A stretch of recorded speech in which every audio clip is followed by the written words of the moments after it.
So which ones actually affect change in our life and slow down the aging process, as you've seen in some studies now that you've analyzed them? Yeah, so there's a few that have a great amount of evidence behind them. So I'm gonna go through five. I've got Mhm. some notes here. So I've Okay. got five, which is funny actually. When I called in to your podcast, a few months ago, I had written down three of them, and then the caller right before had mentioned two of them, Yeah. which really robbed me of my thunder. But anyway, so the first one, which I'm sure a lot of people are really aware of, is creatine. Yeah. That one has hundreds, I mean, literally hundreds of studies behind it, and it's incredibly efficacious. I think one area that people don't talk about, though, is that there's new research coming out on creatine specifically for memory and its effects on our brain. Yeah. So beyond what we I've seen typically. Ben Greenfield talk about that a few times now. Mhm. Yeah, so I looked over that literature, and it seems like creatine has a beneficial impact on our nervous system as a whole. So no matter who it is, everybody gets a benefit from creatine on the nervous system. Hmm. Um, of course, there's going to be always exceptions, like people that have specific conditions. It might not work, or it may worsen things. But by and large, we're talking about the average person.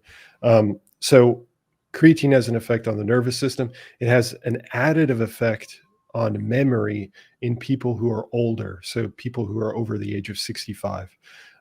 So that's one supplement. Of course, that has, and also has tremendous effects on our musculature as well. The next one is curcumin, which has a good amount of research behind it. I've been focused mainly on the research on diabetes risk and prediabetes, so preventing prediabetes and preventing diabetes. And curcumin actually has some really powerful effects when it comes to protecting us from diabetes. That said, from that standpoint, it's actually not that effective for people who are already healthy. Um, and I think from an inflammation standpoint, it could have positive effects all around. Does it affect Um, the C-reactive protein numbers on your blood labs? yeah, it does. It has quite an effect on a number of different inflammatory markers, Do you know interleukin 6. what daily dosage you'd have to take for that? Yeah, sure. I've got 500 milligrams. Some studies go up to 1,500 milligrams a day. Yeah. It's not Um, toxic at high dosages anyway, so you could take 500, 1,000, you'd probably be not, fine. no, not that I'm aware. And of course, the studies usually they don't. They, I shouldn't say usually. They never use a dose that's going to end up being toxic to people. Right. What about Um, the creatine monohydrate? What was the dose in the studies for that? So for women, it's 3 grams. For men, it's 5 grams. I Hmm. think as more research comes out, there's several studies that have used much higher levels, use 20 grams a day. And I think the reason why is because the penetration. So when we consume creatine, our body stops producing creatine. I know the first question that comes to people's minds is, well, then is that a good Really? thing? Yeah, I thought we got creatine from meats, from organ meats, or from tissues. No? we do that. We do that as well. Yeah, Okay. that's absolutely true. But our bodies can manufacture it too. Yeah, our Okay. liver and our kidneys send molecules back and forth to one another that ultimately create creatine. Then that gets absorbed within our musculature and obviously the other tissues as well. Okay. And actually, our brain has its own unique creatine production system, and that's actually why a few studies have used 20 grams, is because they think that to saturate the brain with creatine, you have to consume more than the typical muscle-centric 5 grams. So that's been the idea, but that hasn't actually been verified yet. So as it stands, the studies that I've seen have shown an effect at 5 grams. If there's an additive, an even better effect at 20 grams, I don't know that yet, and nobody does. Okay. The next one is fish oil. So 800 milligrams to about a gram specifically. So what I focused on for fish oil was to look at the effects that it has on the brain. So protective effects also on memory and our ability to learn language, and just like overall plasticity, neuroplasticity of the brain. And specifically focusing on DHA over EPA. Not to say that EPA doesn't have positive effects, but our brain is has much, much, much higher. I think it's like 90% DHA and much less EPA. So focus in the studies, therefore, focused a lot more on DHA, and they tended to find more of an effect if people focused on DHA consumption. So, do you know who the author of Estrogeneration is? Dr. Anthony J. No, but I've heard you speak about him, I think. I've had him on my channel twice, and I've used him to analyze my DNA, which is something I'll get to in a minute when I get to my other talking points. But he did mention that when he was in school, they were analyzing the chemistry and the makeup of human brains, and I think it was an outrageous number. Something like 80 or 90% of the human brain is basically DHA. So fish oils are like not just a building block, but it's necessary for your brain to operate. In his estimation, I'm guessing that you would say the same. Absolutely. Is there a source of fish oil that you'd recommend? Because I mean, the problem with fish in the sea that I came across is mercury content. There was a time when I was consuming loads and loads of tuna, and my mercury levels went through the roof when I was doing my blood labs. And the doctor's like, "Well, what have you been eating?" I said, "Well, I've been eating a lot of tuna because my trainer wanted me to up my protein, and I wanted a convenient way. So I would go to Costco and get these frozen tuna poke packs, and I was legit eating like 2 packs of these tunas per day for about 4 weeks." And my mercury level went through the roof. He's like, "It's an old fish. Old fish in the sea have shitloads of mercury and metals in it and stuff like that." So is there a source of fish oil that you'd recommend, or even krill oil? Like, is there one that's better than the other based on what you've studied? No, I don't know that much about different brands, but what I can say is if you go to Consumer Labs, I don't know if you're a member there, but it's really cheap subscription. They actually do all the independent testing. So they actually have a lab where they do all the independent testing. Okay. And they check for mercury in all the fish oils that they So all they the products are on the shelf. If you have a membership, then it'll tell you and it'll rank it, sort of thing. Yeah, they'll rank it. I mean, they test, I don't know, like maybe 30 different brands. They test them every like few years just to make sure that they're staying up to standard. They check for mercury, they check for arsenic, they check for a bunch of different things. And then they'll give you like 3 recommendations for what they think would be beneficial. Okay. So I'll have to look into that. So that's 1, 2, 3. What's number 4? Glynac, which is actually the one that I had mentioned to you at one point. What was Glynac again? It was glycine plus N-acetylcysteine. Yeah. So glycine plus NAC. Yeah. Yeah.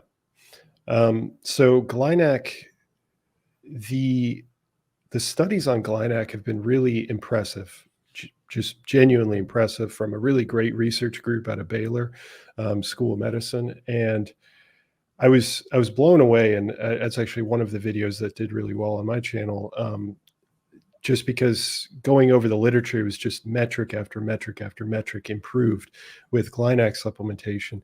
But the reason why I say but is because I think that Glynac is probably only going to be effective for people who are a little bit older. So all the studies were done in people that were in their 70s, and they saw a tremendous benefit. So again, kind of like the creatine situation with memory, I think that Glynac is probably going to be most beneficial for people in their 60s and 70s and beyond. What sort of benefits were 70-year-olds getting from it? Oh, massive. It was all over. So they did some biochemical measures of mitochondrial function. They experienced betterment in mitochondrial function, which translates to better ability to use fat for metabolism. So they experienced a betterment in their ability to use fat, which also translates typically to better insulin sensitivity, which they also found in really dramatic effects. They found better grip strength, muscle performance in general, in muscle endurance, and that's just like a small subset of the things that they tested. There are only a few things that didn't improve, like I think like triglycerides and cholesterol or something like that. But most of the measures that they looked at really did improve substantially. What were the dosages, and at what time of the day did they dose them? Do you know? So the time of the day, they just took it with meals, if I remember correctly, just to avoid an upset stomach, mainly because it's extremely acidic. But the dosages that they used were absolutely astronomical. They were like something like 6 grams, I want to say 7 grams for each. And there have been some other studies that have used NAC or N-acetylcysteine at lower dosages and seen positive effects. So what I've been trending towards, what I told my dad at least, and my grandparents, is that probably aiming for a smaller dose is probably going to be fine, because we don't actually know. We only have 3 studies on the topic. And although they're fantastic studies, we don't actually have like an upper limit or a lower limit. It's possible that we could get all these benefits from 1 gram a day. We just don't know. So, and the other thing with Glynac is that because it's one research group, and as any scientist would say, you kind of want to see it replicated. Mm-hmm. That said, it's not, some random lab in the middle of nowhere. It's a pretty reputable lab. So what's the, like, are there any side effects to it? Any like damage to organs? Any, like, does it tax your kidney values or anything? Or was it just totally fine throughout? Yeah, there was one concerning trend with Glynac. I say somewhat concerning because, well, I'll get to it. So the one concerning trend was that there was an increase in ALT, which is an enzyme that's found in your liver. And if you start seeing a lot of that expressed or released, I should say, in the bloodstream, that's typically a sign that you're experiencing some level of liver toxicity. However, the rise was the actual delta. So from before taking Glynac to after taking Glynac, over, I think, several months, like 4-6 months, something like that, was really small. And additionally, they did other liver enzymes that did not change. So, it's just one metric, and the other metrics that would kind of have to go along with it didn't change. It wasn't anything that really caused for concern. So I'm keeping my eye on it, but it's, as it stands, it's not like it shot straight up and people were turning yellow or anything like that. Okay, so glycine and NAC. I do remember you mentioning, I take that anyway, but I haven't thought about passing it on to my parents because they're elderly now. And, it's like muscles are wasting. They're getting tired all the time. So if it's got that much of an opportunity to improve their quality of life, then I'm definitely going to get them some. Okay, and then number 5? Number 5, I've got collagen peptides. So I was going to ask you about collagen. Okay. Yeah. So I haven't looked at collagen peptides from a joint perspective, but I've looked at it from a skin perspective. And the research, I think I went over almost 20 studies on the topic, and the research is a little dicey. I'll put it this way. There's a mixture of studies. Some studies are absolute crap, and other studies are decently well done. So my meter, if this is the middle, is leaning towards it's beneficial. So I take 5 to 10 grams a day, and I think that's probably applicable to anyone. And the benefits are in joint health, skin health, hair health, nail health, like all that stuff? Yeah, I've specifically looked at skin health, so I know for a fact skin health, but the idea is that it also affects joint health as well, hair health for sure, absolutely. Yeah, I actually take quite a bit of collagen now because I make my own protein pudding out of my beef protein product and a collagen product that I have.